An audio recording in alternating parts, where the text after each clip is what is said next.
Story 24. Red Toy Car. Johnny loves his red toy car, but the wheels fell off while he was playing. He began to cry. His mom gave him a big hug and said, "It's okay.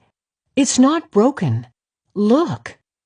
She picked up the car and made it fly through the air. "Now it's a flying car. The wheels made it too heavy," said his mom. Johnny stopped crying and said, "A flying car? Wow!"